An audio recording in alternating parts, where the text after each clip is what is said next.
গেলেও সাথে সাথে আপনার ঘুম আসে না, বালিশে মাথা লাগাইলেও ঘুমাই না, 5 মিনিট যাইতে হয়।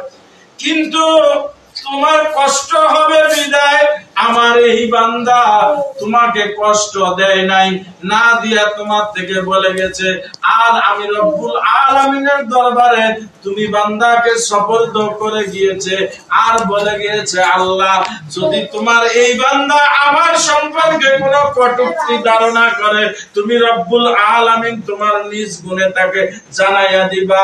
সুবহানাল্লাহ। আর দেখা নাই এই পর্যন্ত শেষ।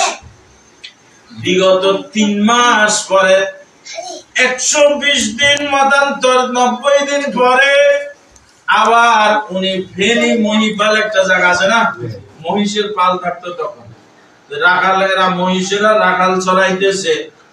একটু দূরে গেলে ফেনী পরশুরাম থানা আছে, হিন্দুদের একটা নাম আছিল, পরশুরাম হয়েছে। তো এই পরশুরাম তারা পশুদের রাজত্ব করত, সাথে সাথে রামের পূজা করত, এই জন্য নাম হয়েছে পরশুরাম। এই জন্য নাম কি হয়েছে পরশুরাম। ভাইরা আমার, যখন এই কথাটা হলো তখন পরশুরাম থানা, তখন এগুলো কিছু ছিল না, মানে এমনি মানুষ হাঁটে যাইতো মহিপাল থেকে এদিকে সব। ভাইরা আমার, এই পরশুরাম থানার এক কি ওই যে মহিষ চড়াই, মহিষ তো 1-2টা চড়ায় না, 100, 200, 1000, 2000 এরকম চড়াইতো তখন দিনে পালে পালে চড়াইতো, এটা পাল বলা হতো। ভাইরা আমার, এই পাল দিয়া যখন উনি চড়াইতে যাচ্ছেন, যাওয়ার পথে উনি চলে যাচ্ছেন কে কুদ্দুস নূরী হুজুর।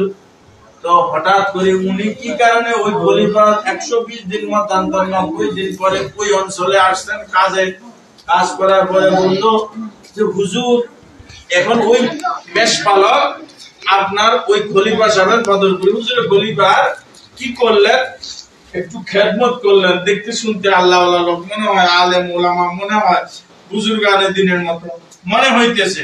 সুতরাং আগের দিনে মানুষ দেখবেন আমাদের বাপ দাদারা বাপ চাচারা দেখবেন আপনার ওই কাদের মধ্যে গামছা রাখতো, দেখছেন না, গামছা পিছায় যেখানে সময় হইতো নামাজ আদায় করি বলতে করতো না, নামাজ সারছেনি হয় না কে। আর এখন আমরা নামাজের দাদারে নাই, আল্লাহ হেদায়েত দান করুক, আমিন। ভাইরা আমার, কুদ্দুস নূরী হুজুরের ওই সময় নামাজের ওয়াক্ত হয়ে গেছে, উনি চিন্তা করলেন এত গরমে এখান দিয়ে হাঁটতে যায় কি করবো, মেষ পালকের কিছু জায়গা থাকে ওই মাথার মধ্যে কি যেন দিয়ে রাখে, উনি এটা দিয়া ওনার গামছা দিয়া একটু হাত পা উঁচু করে একটা হাত পা মোছার জন্য গামছা দিল। গামছা দেওয়ার পরে উনি এবার জিজ্ঞেস করলো বাবা তুমি কি প্রতিদিন এই সমস্ত লোকের খেদমত করো? মানে খলিফা সাহেব বদরপুর হুজুর খলিফা ওনার কি করে ওনার খেদমতে খুব সন্তুষ্ট হয়েছে। সন্তুষ্ট হওয়ার পরে জিজ্ঞেস করতেছে মহিষ পালকরে মেষ পালের রাখালকে জিজ্ঞেস করলো বাবা তুমি কি সবসময় মানুষের এরকম খেদমত করো? হুজুর চেষ্টা করি সবার খেদমত করার জন্য। কত বছর ধরে মেষ পালগিরি করা? হুজুর অন্তত 12-14 বছর হবে। হুজুর গো এই 12-14 বছরের মধ্যে মাত্র 5 জন লোকের সঙ্গে আমার দেখা হয়েছে এরকম। সুবহানাল্লাহ। এই 5ম নম্বরে হলেন আপনি। মাত্র মানুষ কয়জন? 5 জন। খেদমত করছে আরো মানুষের, কিন্তু এরকম আল্লাহওয়ালা 5 ওয়াক্ত নামাজি লোক আর বেচারা পায় নাই। মাত্র কয়জন? 5 জন। 12 বছর এক যুগ চলে গেছে, 5 জন লোক পাইছে সে। এই 5 জন লোক, এখন 5 জন লোকের নাম তো শর্টকাট বলি ফেলতে পারবে। এখন ওই খলিফা সাহেব পদের করে খলিফা খুলে এবার তুমি তাদের নাম জিজ্ঞেস করছো নি? তাদের নাম জিজ্ঞেস করেছে হুজুর, তবে আমার আগের জন কে ছিল? আপনার আগের জন মাওলানা কুদ্দুস নূরী হুজুর ছিল। সুবহানাল্লাহ।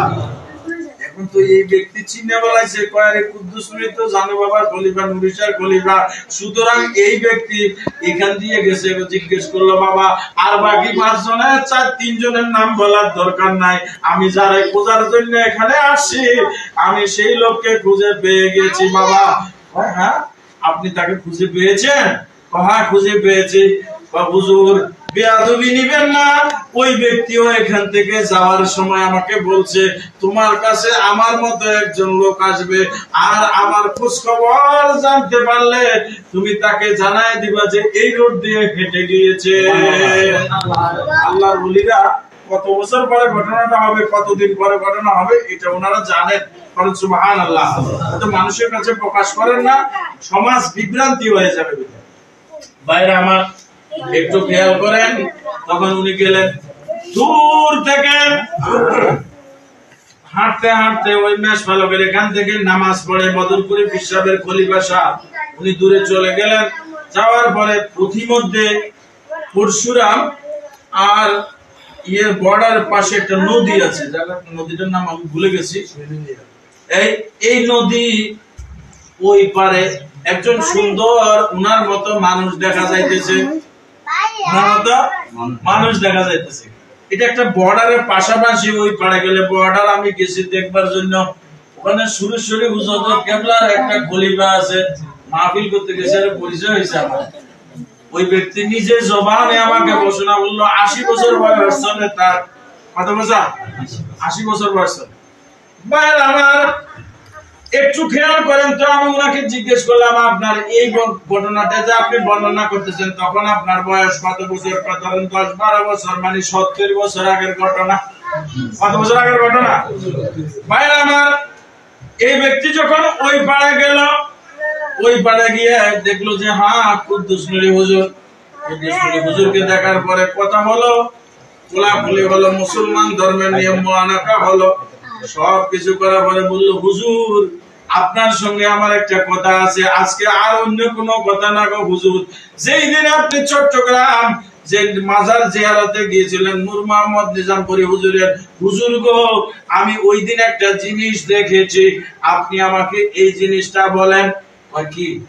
আমি দেখলাম সারা পৃথিবীতে কোথাও এই অঞ্চলে আমার চোখ যতটুকু যায় কোথাও কোনো বাতাস নাই, কিচ্ছু নাই, জিন ভূত তো আপনার কাছে ডরেও আসতো না গো হুজুর। ও হুজুর এই মুহূর্তে আপনি যখন রোডে একটা গাছ ছিল ওখান দিয়ে হাইটে যাচ্ছেন, ওই সময় দেখলাম গাছের পাতাটা নড়ছে। বলেন তো আপনি কি দোয়া করছেন আর গাছের পাতা নড়ছে? আমি কিন্তু মাজারে পাট থেকে দাঁড়াইয়া ওই দিকে নজর করার সঙ্গে সঙ্গে এই জিনিস আমার নজরে চলে আসছে। ঘটনা কতদিন পরে খেয়াল করেন, আমি আপনি হলে তৎনগর জিজ্ঞেস করে বসতাম। প্রায় 4 মাস পরে যখন ওনাকে দেখা হলো, জিজ্ঞেস করলো মাওলানা সাহেব আপনি তো কামেল মানুষ, আপনি রব্বুল আলামিনকে জিজ্ঞেস করেন নাই? হ্যাঁ আমি রব্বুল আলামিনকে জিজ্ঞেস করেছি, কিন্তু আমি আপনার জবানে শুনতে চাই যে আমি কুদ্দুস নূরী রব্বুল আলামিনের ধ্যানে জিকির করতেছিলাম, চিন্তা করছিলাম নূর মোহাম্মদ নিজামপুরী আমার পীরের দাদা, বীরের দাদা, বীর হচ্ছেন উনি। তো উনি এত বড় হাস্তি, মহান আল্লাহর ওলি, উনার দরবারে তো আর আমি ওই যে এটা কি বলে গলা কলব নিয়ে গেলে তো আর কোনো লাভ হবে না। এখন কি নিব? তখন তো এত মানুষ যাইতো না, আর কিছু ইয়ে হতো না। আমি জিয়ারতে গেছি, কি নেওয়া যায়, উনি কি নিলে সন্তুষ্ট হবে? আমি রব্বুল আলামিনের জিকির করতে করতে বাহাল হয়ে গেল।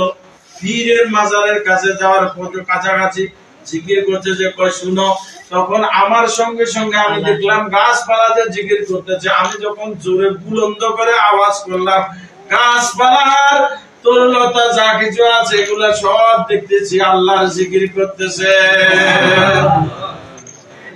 তো বালাম চরিত্রান গেছে সিটাং শহরের মধ্যে যাওয়ার সময় ও যা হাদিয়া পাইছে, ভক্তবিন্দু যা হাদিয়া দিয়েছে ওটা নিজে খায় নাই, জমাইতে জমাইতে নিয়ে চলে গেছে। হঠাৎ করে রব্বুল আলামিন ইশারা করলো, ও তুই আমার বান্দা, তোরে আমি এরকম কামেল বানাইছি ঠিক আছে, কিন্তু তোর এক আশেক ওখানে বসে আছে, 3 দিন চুলায় আগুন জ্বলতেছে না, খিদার যন্ত্রণা লাগান। আল্লাহ আমাদের হেদায়েত দান করে, জোরে বলেন আমিন। ভাইরা আমার একটু খেয়াল করেন, উনি ওইখানে গেল, ওইখানে যাওয়ার পরে ওই জায়গায় যখন দিয়ে দিল, দেওয়ার পরে বললো আমার এই ভক্ত কষ্ট পাইতেছে, এই কষ্ট পাওয়ার কারণে আমি যা হাদিয়া নজরে সুবহানাল্লাহ। স্পষ্ট হাদিসে আছে আলেমের কুণ্ঠ ইবাদত তো ওই ব্যক্তি আলেম ছিল, কুদ্দুস নবী হুজুর আলেম ছিল। আল্লাহ যখন আমাকে এটা দেখাই দিলেন, আমি তো চলে আসলাম, আপনার ইবাদতটা আমি নষ্ট করলাম না, রব্বুল আলামিনের কাছে আপনাকে হাওলা করে দিয়ে চলে আসলাম। এতদিন পর্যন্ত আমি এই অঞ্চলে সায়ের করেছি, দ্বীন ইসলাম প্রচার করেছি। প্রচার করে কি করেছে জানেন?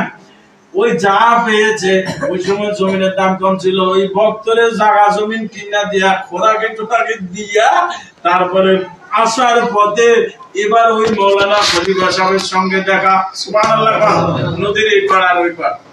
হুজুর, পীর কেমন, মুরিদ কেমন? পীর কেমন, মুরিদ কেমন? যে পীরের খবর মুরিদ জানে, মুরিদের খবর পীর জানে। সুবহানাল্লাহ বলেন।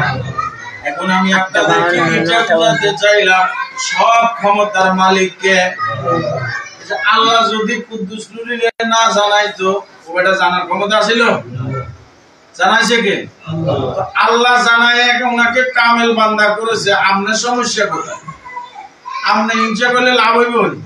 এই দেশের সবচেয়ে বড় চোর জিগা, ওই চোরেরা যখন ধরে আনবেন, আমি আপনি বলবো চোর, কিন্তু রব্বুল আলামিনের দরবারে কোন কাজের জন্য যদি এই ব্যক্তিকে আল্লাহ কবুল করে দেয়, জানেন না কেউ